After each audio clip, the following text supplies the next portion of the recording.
Hey guys, welcome to Timber Rat Outdoors. I thought I'd do a nice short fun little video of my top 10 bucks that we had a chance to chase this last year. So let's get into it with number 10.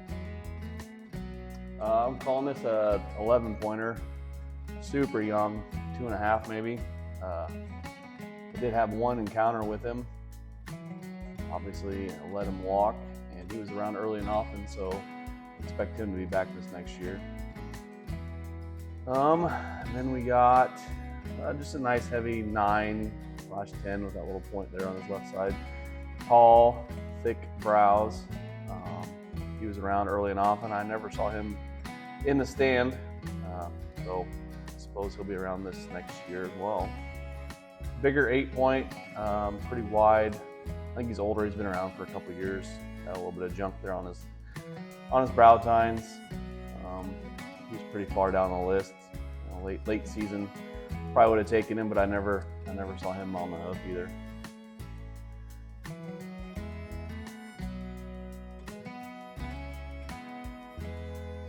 A lot of daylight pictures.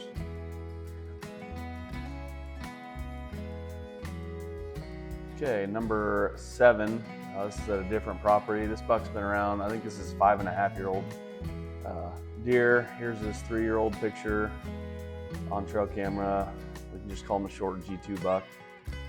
When he was 4 last year, no, 3, whatever he was, I did have this encounter with him.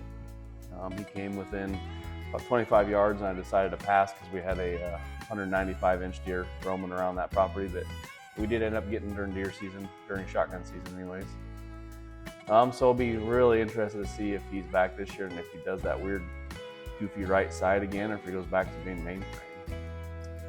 Same property, number 6. This deer's been around this is his 2nd year around. I took him off the hit list because he didn't grow a G3 there on his right side to match his left. Hopefully he is around this year. He could blow up pretty good. I think he's 4 there. Nice heavy 10-point. He's got a kicker on his left side. At number 5, Tim, who I don't think you guys have been introduced to yet, had a chance at this one.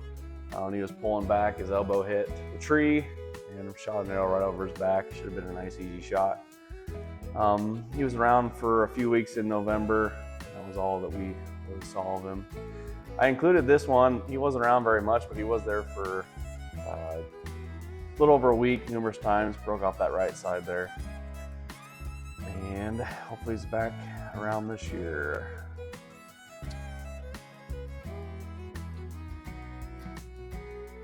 Number 3 is kind of a disheartening one. I called him wide load. He was there all year long up until shotgun. I had a pretty easy chip shot at him with a gun. I'm not sure exactly what happened. I thought I hit him.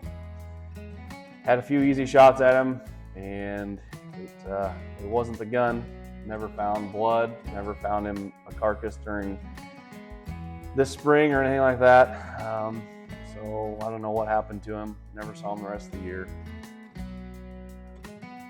This guy was around, oddly enough, he was around the most. He was the most consistent. I just called him Homeboy because he was there from late summer all the way. There's a nice snow picture the kids loved seeing after about a foot of snow. I never saw him on the hoof, but for as much as he's around, you'd think we would have. I got this picture right here of him laying down. He had a couple other ones. He sat there for about an hour right in front of the camera. It was kind of cool. This is where I wish I had video on my camera instead of just pictures. And number 1, this big boy. My dad and I were sitting on the ground at a spot I shot my deer last year, and we got him within 15 yards. And he was with a doe, and they were both staring at us the whole time. We had about a half-hour encounter, and he finally turned, and I said, "This is my only chance." I pulled back, and yeah, he took off.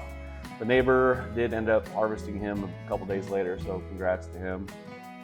Great deer. I think it was low 190s as a 10-pointer, so can't beat that.